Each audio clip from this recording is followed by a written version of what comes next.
एक तो जिस तरह हरियाणा के अंदर जो 8 तारीख को चुनाव के नतीजे आए हैं, ये अनएक्सपेक्टेड थे। आप देखो, किसी भी न्यूज़ चैनल के जो एग्जैक्ट पहले जिस तरह एग्जैक्ट पोल के नतीजे दिखाए गए हैं, उनमें कहीं भी कांग्रेस पार्टी को 50 से कम सीटें कहीं नहीं दिखाई गई।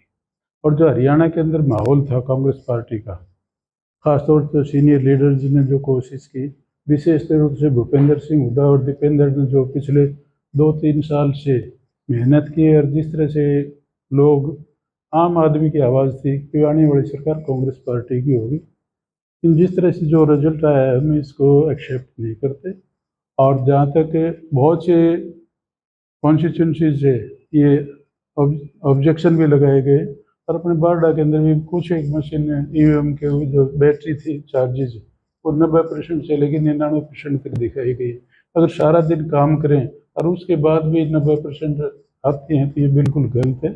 चुनाव आयोग को इनकी जांच करवानी चाहिए ताकि निष्पक्ष हो उसके कोई क्या सच्चाई थी। दूसरा, हाँ जी, दूसरा जिस तरह से मैं जिक्र करता हूँ भाई, मैं पहली बार बारडा कॉन्स्टिट्यूंसी के अंदर चुनाव लड़ा है। मेरे को बड़ी मुश्किल से 22 दिन मिले थे। मैं हर वोटर के पास पहुंच भी नहीं सका। उसके बावजूद करीब 52,000 वोट जो मेरे को मतदाताओं ने दिए हैं कांग्रेस पार्टी को, मैं उन सब का बहुत बहुत धन्यवाद करता हूँ। कार्यकर्ताओं ने विशेष तौर से गांव लेवल के ऊपर जो मेहनत की है वो तारीफ के काबिल है।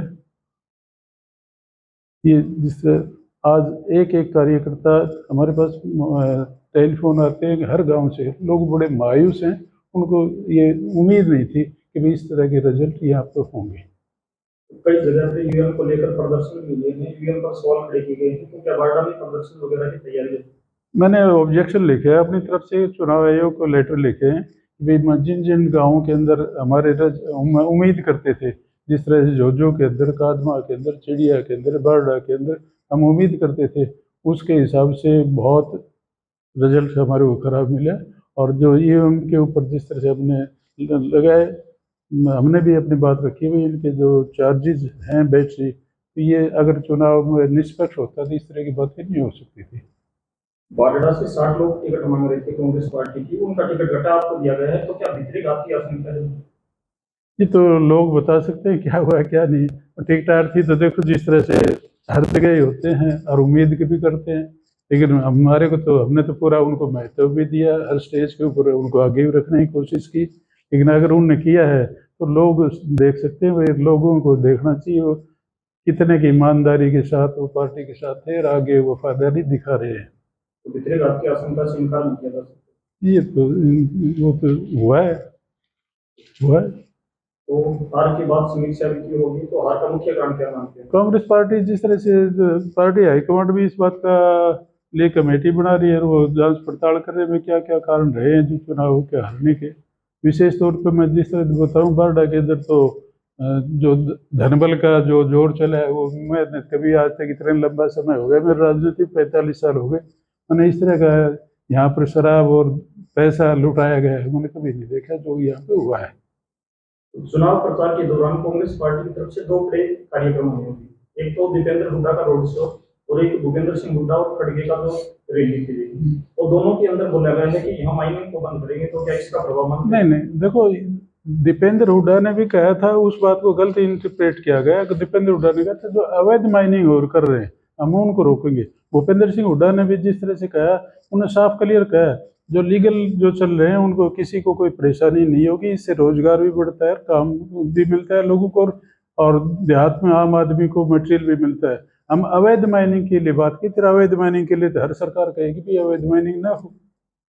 और जहाँ तक बात है, मैं तो मेरी इस बात के लिए बहुत बहुत धन्यवाद करता हूँ हुड्डा साहब और दीपेंद्र का। मेरे लिए पूरा उन्होंने समय दिया और करीब 5-6 घंटे तो दीपेंद्र हुड्डा लगाए और भूपेंद्र सिंह हुड्डा और खड़गे जी मेरे लिए आए।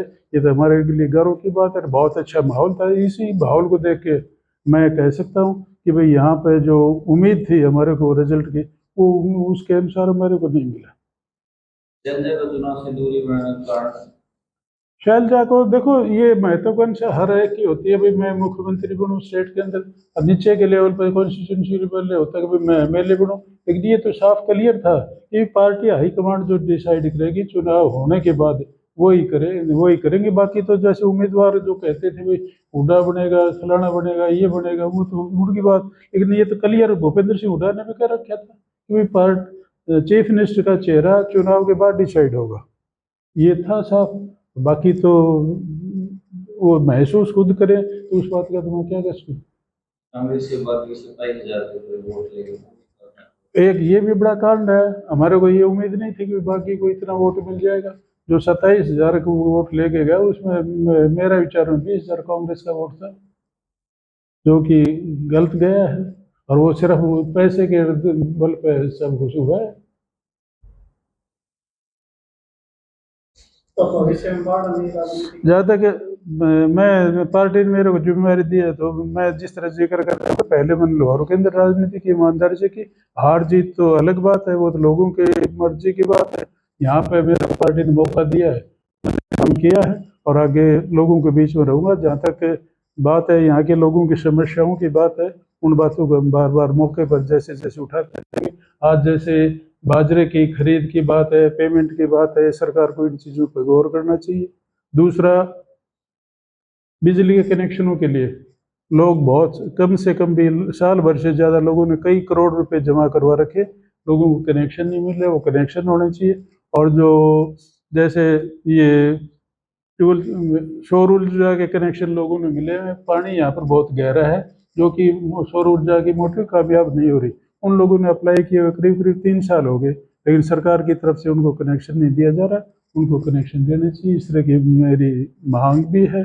और दूसरा, आज बुआई का टाइम चल रहा है। अब जिस तरह से लोग खेती के लिए सरसों की बुआई करेंगे, गेहूं की बुआई करेंगे, गेहूं की बुआई करते चलो थोड़ा और भी समय है, महीना भर है, लेकिन डीएपी की आज मारी मारी चल रही है। आप कहीं भी चले जाओ, आप चाहे किसी जगह, चाहे भिवानी की बात हो, चाहे बरडा की बात, चाहे लोहार की, डीएपी खाद नहीं मिल रही। और जहाँ पर मिलती आती भी है सोसाइटी के अंदर, उनके अंदर बहुत थोड़ी की मात्रा के अंदर दी जाती है, और उन पे दूसरी चीज़ें भी ज़बरदस्ती थोपी जाती हैं। आपको ये लिक्विड यूरिया भी लेनी पड़ेगी, कहीं दूसरी चीज़ें भी देते हैं, ज़बरदस्ती लोगों को थोप रहे हैं, जो बिल्कुल गलत है। और इसी तरह से और मैं यही जिक्र करूंगा कि भाई अब तो बुआई के लिए समय है, लोगों को कि प्राप्त मात्रा में खाद देनी चाहिए सरकार को। और ये कोई नई बात नहीं है, जब से बीजेपी की सरकार रही है पिछले 10 साल से आप देख सकते हो, हर साल डीएपी की कमी रहती है, जो कि सरकार पूरा प्रबंध नहीं कर पा रही समय के अनुसार। जहाँ तक मेरी अपनी बात है, अब चुनाव के समय भी लोग, काम का समय था, बाजरे की कटाई चल रही थी, और अब ग्वार की भी कटाई चल रही है, निकालने का समय है। उसके बाद लोग सरसों की तैयारी करेंगे, उसके बाद गेहूं की तैयारी करेंगे। आप जैसे मेरे लिए करें, आपको मैं दिसंबर के महीने में एक एक गांव के अंदर जाऊंगा, और एक एक साथी का, और जिन भाइयों ने बहनों ने मेरे को वोट दिया, उनका गांव गांव जाकर मैं धन्यवाद भी करूंगा। लेकिन अभी थोड़ा सा लोग बिजी हैं, मैं ज़्यादा बीच में डिस्टर्ब भी नहीं करना चाहता चुनाव के दिनों में। देश दुनिया की हर खबर सबसे पहले देखने के लिए फॉलो करें Dainik Savera TV, YouTube, Facebook, Instagram, X और व्हाट्सएप चैनल पर।